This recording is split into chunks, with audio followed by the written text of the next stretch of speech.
Hello, নমস্কার বন্ধুরা। দেখুন এসে গেছি কোথায়।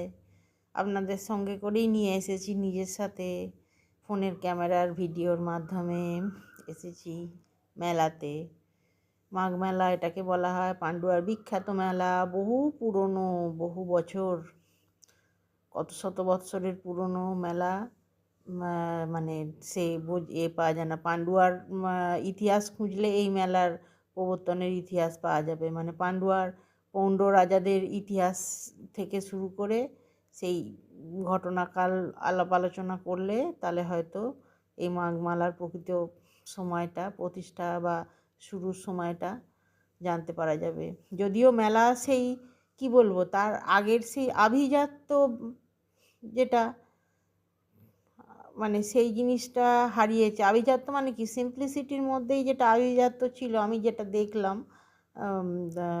তো এখন প্রচুর জিনিস বেড়ে গেছে, অনেক রকমারি পসরা, কিন্তু মানে সেই গ্রামের সিধা সাপাটা ভাবটা অনেকটা চলে গেছে। মানে একদমই সিম্পল যেটা ছিল, যে মানে মেলার বৈশিষ্ট্যটা সেটা।